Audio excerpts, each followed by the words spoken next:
Hi, David Bartholomeusz here. Thank you for taking the time to watch this video. I just wanted to talk to you about how to use 7 levers to do 90-day planning and just to run you through a worksheet that allows a team to do it quite quickly. So here's the worksheet.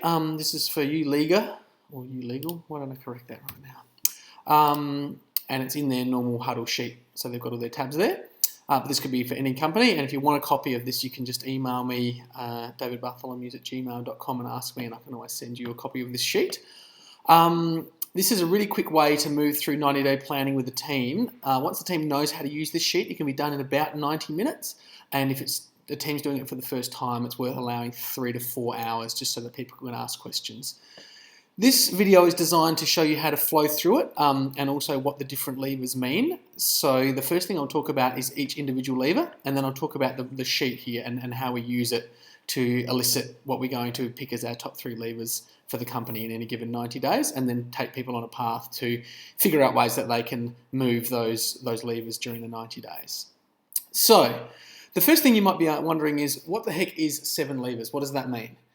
Well, the theory behind 7 levers is that there are 7 key things that you can change in your business that actually affect the business and cause it to be more successful. And those things are listed quite a lot here. You'll see they're repeated quite a lot through the sheet. So the first lever is profit percentage. So if you change the percent profit and increase the percent profit that is gotten off sales on average, then you improve the business. If sales volume is increased, as long as profit percentage is also increased, then the business does better.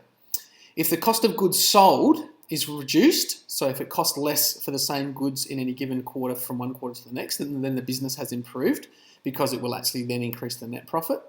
If the overhead is reduced as a percentage of overall costs of running the business, then operationally the business has become more efficient. If the receivable days reduce, so if money is being collected faster in the following 90 days than they were in the previous 90 days, then the business has gotten better at collecting its debts, and that actually makes a big difference to cash flow. The next one is work in progress days. So if the operational team can actually make things more quickly and deliver them to the customer more quickly, that has all sorts of positive impacts on the company all through the chain. And the final thing is accounts payable days. If your suppliers have become more comfortable to have you pay them more slowly over any 90-day period, that means that their confidence in your business is building, and your ability to manage your debtors and actually hold on to your cash for longer has increased, and that's good for your business cash flow. And also it tells you that your suppliers are increasing in confidence, so that's good for a couple of reasons. So these are the 7 key levers that make a business work. We as entrepreneurs have to watch these levers and make sure that we're moving the right levers at the right times. And also we can't hold all of the levers at once. And so we rely on our team to hold on to levers and make sure that they don't slip backwards, and also tell us if they're moving in a bad direction. And also one of the most important things about 7 levers is that you can't move them all forward at the same time very effectively. The most effective way to move the levers forward is to choose 1, 2 or 3 levers in any given 90-day period, and everyone get on those 3 levers and pull them as hard as they can and try and move them. And so the idea with 7 levers is that you've got different levers that you need to move, but trying to move a few of them at a time in a 90-day cycle tends to be more effective than just trying to move all 7 levers all at once for the whole year. So I hope that makes sense in principle, and I'm going to run you through each lever in a little bit more detail so that you can have a think about the different levers and how they work. So the first lever is profit percentage. Now, there's lots of different things that influence profit percentage, but with all of these levers, the thing that we're most interested in is not where they're at, but the actions that we could reasonably take in the next 90 days that might cause them to go in the direction that we want. And so 7 levers is not about where we are, it's not about where we're going. It's about what can we do in whichever time period we've allocated to move this lever to a better place if we decide that's a lever that we want to move right now. And so if we're talking about profit percentage, we're not talking about, at the moment in 7 levers, about what profit percentage is. What we're interested in is things that we could do right now that might make profit percentage go up. So you don't have to get too caught up in the details of what profit percentage is, really only asking yourself, what are the actions that we could do in the next 90 days that will cause this to move? So what I'm going to do is suggest to you a couple of things that might be done by any business to make its profit percentage go up. So the most obvious one is to charge more for services that are provided or products that you're selling. Now, the salespeople are in the group, I can imagine, going, oh, then people are going to buy our stuff. This is the whole thing, right? We've got to figure out actions that we could do in the next 90 days that might move profit percentage up. And that's the whole story. And so that might affect other levers, and that's okay. But what we're interested in is what is within our reach in the next 90 days to move profit percentage up. It doesn't mean we're going to do it, but we want to talk about what things we could do. And the most obvious thing is to lift our prices. But there are other things that you can do to lift profit percentage. There's all sorts of different things. So one of the things that I've used in my business quite successfully is implementing incremental price rising. So that's something that we did. So instead of not lifting our prices and just kind of charging people more on a higgledy-piggledy basis, we actually started lifting our prices every quarter just by a little bit for everyone. So this was something that we did that was systematic, that lifted our profit percentage. And once we did it for one quarter, we had the process and it was ongoing. And so every quarter we're able to actually lift our profit percentage just a little bit, which doesn't, upset everyone, but over the quarters it adds up. So this is another way to lift your profit percentages, by putting in a system whereby you lift your prices just a little bit every quarter. So I hope that gives you a few sort of general ideas of things that you could do to lift profit percentage. Now, what could lift the next one here? Sales volume. So sales volume is the amount of sales that you do, the total cash volume of sales for the whole quarter, if we're doing a quarterly cycle here. So things that you could do to increase sales volume, well, the first one that comes to mind is the opposite of the one for profit percentage. If you drop your prices, then you could probably increase your sales volume, because people that might have said no to quotes in the past might say yes this quarter. So that's the most obvious thing if you want to increase your sales volume, is to drop profit percentage. But what other things could you suggest that are more creative, that could be done to lift sales volume? I mean, one of the things that we did in our business, which I'm actually doing this week, is we met up with all of the people that we supply and shouted them dinner. And this meant that we just generated more sales. And so this is something creative that doesn't involve us doing something that moves this lever backwards, that can still lift our sales volume. And so this is where we get creative. The next thing is cost of goods sold. How can we buy the things that we buy for cheaper? So in terms of things that you can do for there, it's a matter of conversations with suppliers. Once again, just telling your suppliers that this is the price you want to pay, that's the obvious thing. But what's less obvious? I mean, one of the other things for us was having these supplier dinners. When we had a better relationship with suppliers, we were able to actually have a conversation with them about their products and the ways that we can buy them more effectively. So a really good example is that we had a conversation with a photo booth supplier in our business, and we talked to them about the way that they were supplying the photo booths to us, found a different delivery method, and we were able to actually reduce the cost of those goods delivered to us by about 20%, just by adjusting the delivery method. And so this is how we reduced our cost of goods sold without simply just screwing down the suppliers. Screwing down your suppliers is fine, but think outside the box and figure out ways to have your suppliers be happier, but also reduce your cost of goods sold.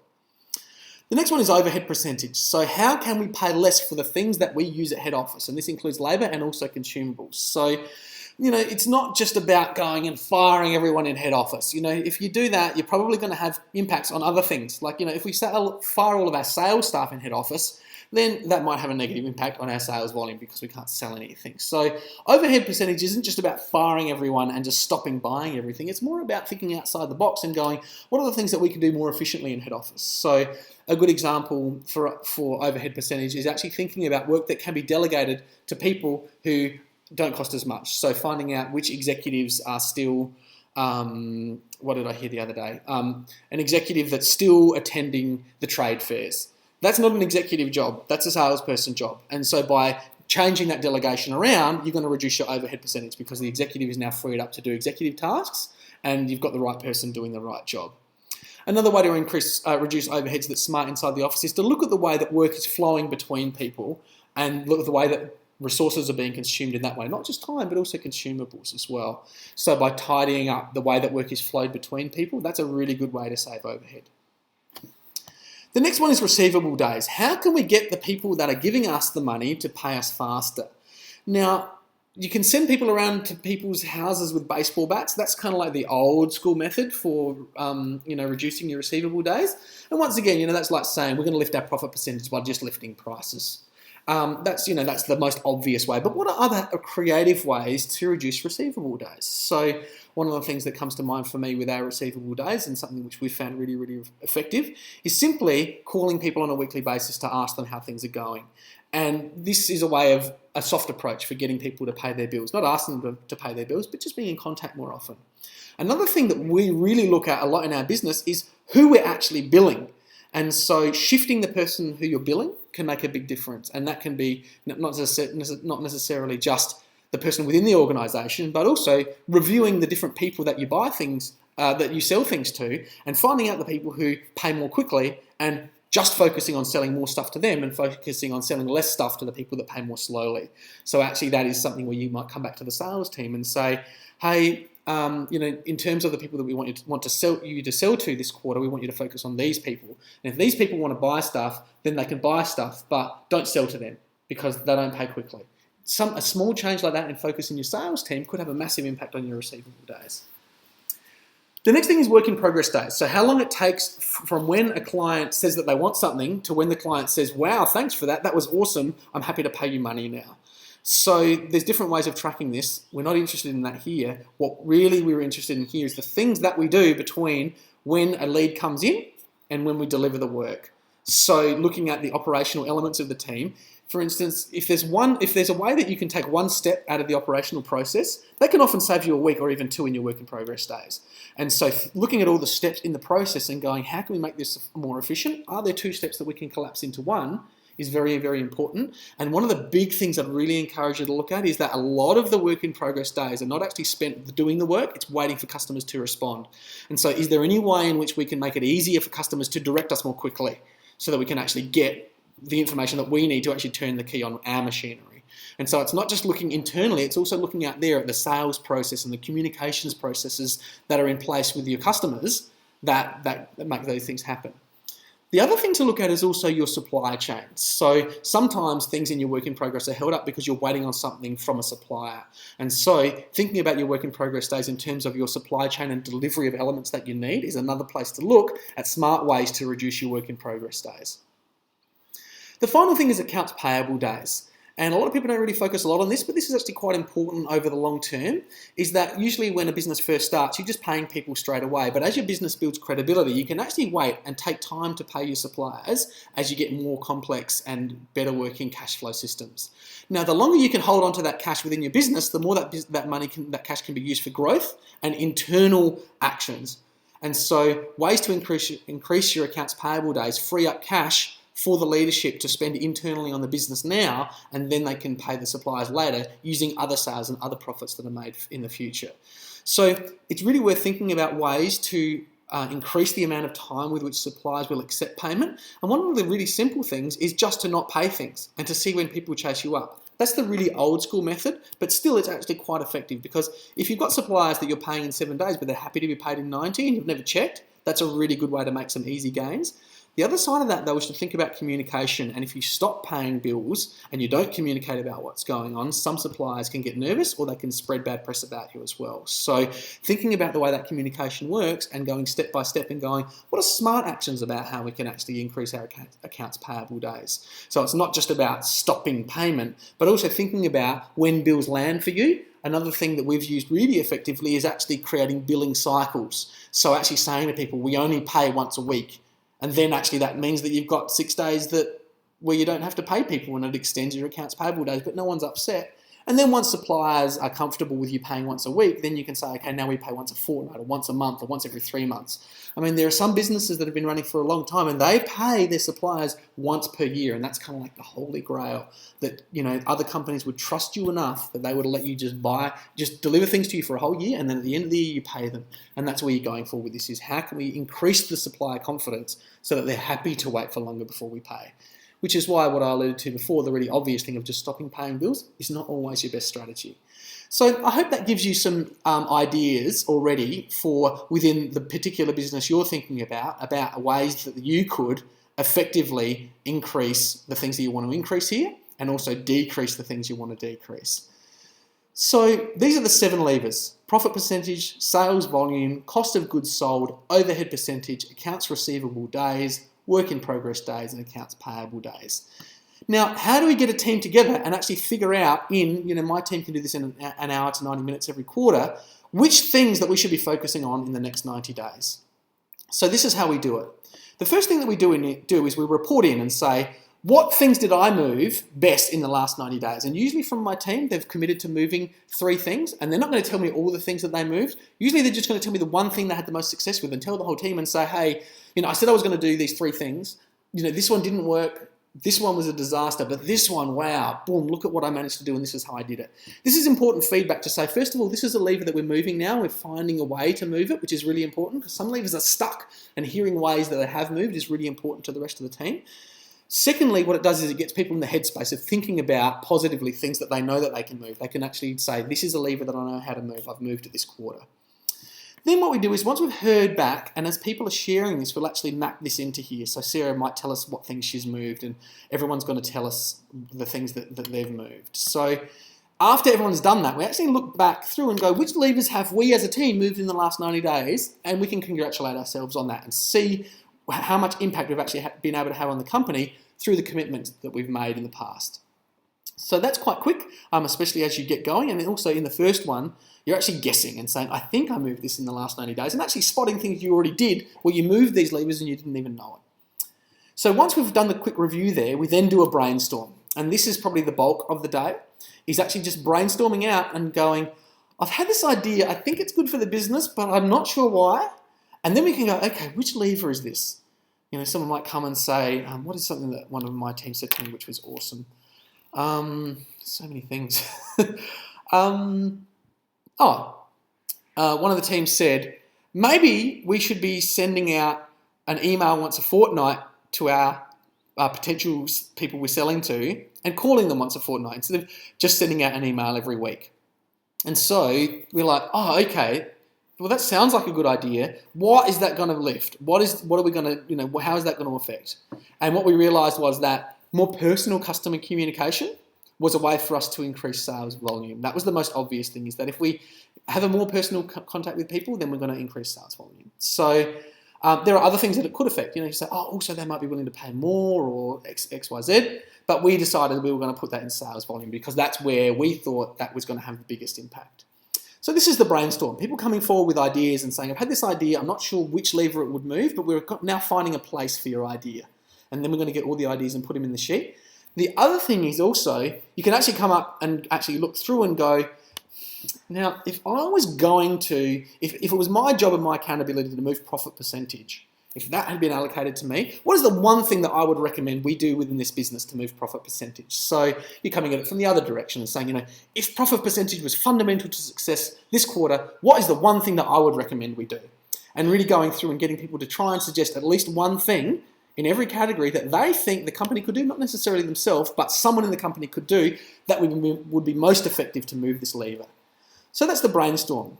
Getting all the ideas that are in your head out and put into a category so you actually understand and everyone else understands this idea, this harebrained scheme that this person's got, actually is a good idea and this is where it fits. And if it's going to be done, this is why it's going to be done, because it's going to move this lever.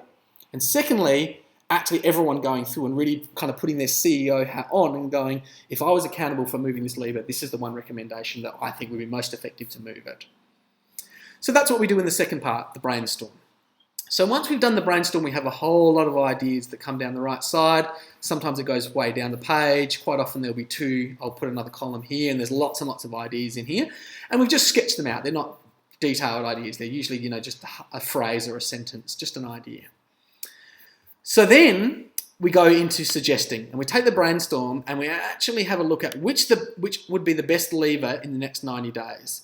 So what we do is we go around to the group and ask them all to consider and just tell the group what they think, if I was the CEO of this company, which lever I think would be the most important. And then everyone gets to just say that. And they don't have to say why. They don't even have to justify it, but often they'll say, I think the most important lever this quarter is this one, and this is why I think it's important. And so then we get a map here of which levers are going to be the most important, and we map that all in. So then we start to see which levers could make the biggest difference in the company based on the opinions of the people that are in the company. And then what we do is ask each person, once we've seen which levers are the most important, then based on that, which ideas they think are therefore then the most important. So then we start honing in and people get to say, well, based on what I see here in the feedback, the number one action I think that would be really, really important for the next 90 days to take. Don't care who's taking it, but I think this is the most important action to take. And then we start putting the ideas in and going, okay, now we're mapping that out. And we do that for then 2 and 3. So there's 3 cycles and everyone gets to have their say, and then we map that all in. Then the next thing that we ask is to say, can anyone do any of these things? Or does anyone have anything that they think they can do that would make a big difference that hasn't been mentioned here? Because, some people just have an idea and they just want to do it. And the reality is, in my business, if someone's got an idea and they just want to do it, as long as it fits to a lever and they're going to be accountable to do it, then they can do it. As long as they do their other accountabilities. And so you can, if you've got this amazing idea and everyone else thinks it's totally crazy, as long as you've got a way of delivering it, you can come to me and say, actually, you know what, I want to move this. I know I can move this. I can show everyone that I can move this. No one believes me. I'm going to move it. And at least put it out there. It doesn't mean you're necessarily going to choose it, but it puts it into the sheet. And also the other more important thing is to say, hey, wow, there's 28 votes overall into this into this lever, and this is the number 1 action for it. I can do that. That's my skill set. I'd love to do that. Give me a shot at it. This is how I'd like to do it. And start kind of putting your name to things just in pencil. So that's all the suggesting, and none of that holds anyone to anything. But what we start to then see in this box here is we start to see some colours for the different levers that are going to be the most important. We then also start to see some potential actions that could be done, and then we start to see those actions being moved against people's names potentially. And that's just a brainstorm, but it's a more detailed brainstorm. So then what we do is, once we've done all of that brainstorming, we then have to knuckle down and choose. And then what we do is we have a look at all the information that we've got in here, and then we choose the top 3 levers for the company. We try and do this by consensus, and if we can't do it by consensus, then we do it by a vote. Quite often it's pretty obvious, particularly for the most important lever or the most important actions, everyone kind of agrees. But the second and third might be more contentious, and then we might do some voting. And then what we do, once we have figured out those top 3 levers, then each person then gets to tell us their potential ideas of ways that they could move each of those levers. And each person needs to suggest an idea that they could do in the next 90 days that would help to move each lever. And there's no mucking around here. There's no, I don't have an idea for that. Because if you say I don't have an idea for that, then someone else is going to suggest an idea for you, and you might not like that idea. So really concentrate and go, I have people in my accounts team saying, I don't know how I can move profit percentage because I'm not a salesperson. And I'm just well, that's really interesting because I can think of 28 ways that you can move profit percentage. But if you can't think of one, then I'm just going to assign you one that I think is really, really good, and you don't want that. So put your thinking cap on. And I'm not going to be mean to people. In the first quarter, this is people that have been doing this for 2 or 3 years, and they know there's profit percentage things they can do, and they know to be thinking about it in the lead up and to have some ideas to come through with. But really, everyone in any position can do things to move every one of these levers. It's just about a matter of getting creative.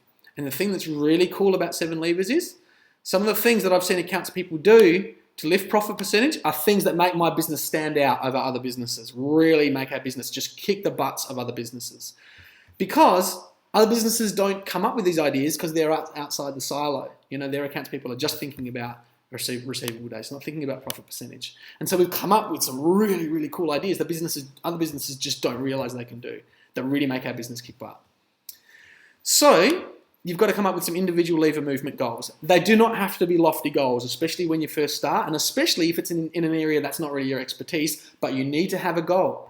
If you're a salesperson and we're asking you for ways to increase payable days, because that's important to the company, we want you to come up with something, at least help us in some way, even if it's just to, ring people and talk to them about how awesome the company is so there's no negative press. Salespeople are good at that, and that helps you increase your payable days because, then people are more confident in the company. So there's always ways and things that you can do, whatever role you're in. Accounts people can help with profit percentage and sales volume, and sales people can help with payable days and receivable days. There's always things you can do.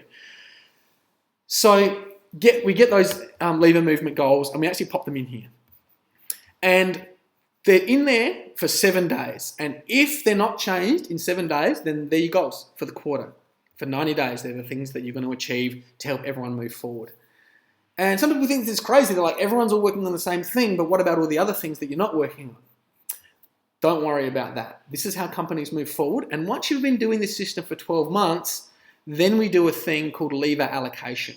And then every lever is allocated to a specific person to hold on to and keep in one spot while we then move levers but that comes in the second year. In the first year, all you do is just try and move levers, because if you can't move the levers, then it doesn't matter if they're moving backwards because you can't move them anyway, so the business is just going to go down. So it's about demonstrating first to each other you can move the levers, and then once you've seen who can move the levers the best, then it's obvious who should be in charge of each lever, because you've actually seen what they've done and go, wow, this is like, so-and-so is the cost of goods sold lever master. Let's make them their lever and we'll let them own that. But they've got to demonstrate that.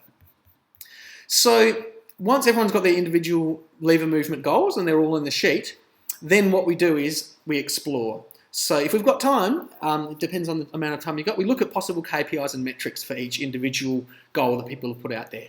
Is there some specific way that we would know at the end of the quarter that they'd met the goal? That's the first thing. If you'd knock this out of the park, what would it look like? That's your KPI. And then if we get through and we've got some good KPIs going on, we might even talk about some metrics as well. And we don't have to get all the KPIs and all the metrics for everyone, but it's to get people thinking about how to map in their KPIs and metrics, because you've got 7 days after the meeting to get your movement goals finalised, and you can to and fro with your management team about that. And then also, once you've got your goals firmly in place, you have to figure out the KPI and the metric that you're going to track. So KPIs are looked at the end of the quarter to say, hey, my goal was this, I met my KPI, which was this. Metrics are what you track every week in the huddle. So once you've got your metrics, then you can then dump those metrics back into the huddle, and then every week, then you can report back to those key metrics and say, hey, these are my metrics for this quarter, and this is how I've gone. So I hope that makes sense. It's quite complex to try and explain without the data in there, but this is just a little bit of a guide for you about how we do this generally. And then what I'm actually going to do is then run you through it so that you can then see it for real. In the first quarter, it's not hardcore. It's just a matter of looking over it and putting some ideas in the sheet. In the second quarter, we'll actually start talking a bit more about what was moved, and we'll actually start holding people accountable for KPIs. In the third quarter, then it starts to get a bit more firm, and you've got to have metrics and you've got to track them every week. And then in the fourth quarter, we're really going for broke, because we're saying at the end of this quarter, we're going to do some annual planning. So we really want to know who's going to be accountable 24/7, 7 days a week for the whole year and the next year for holding onto each lever and making sure the business is stabilised, while the team then goes and takes 2 or 3 levers and really leverages them forward for the coming 90 days. So if you've got any questions, you can email me anytime, davidbartholomews@gmail.com. Don't hesitate to ask questions before the day. And if you do so, just CC the rest of your team in and I'll answer them beforehand. It will actually save time to do that and also get everyone thinking about what we're doing. So don't be shy to do that. Thank you for listening in. I hope this has given you some at least context for what we're going to be doing when we meet. And yeah, like I said, any questions that you've got, just let me know. I'm happy to answer them, and I really like to answer them before the day so that I can really understand how you're thinking about the day moving forward and get some insights into the way that you want to engage with this. So thanks for your time.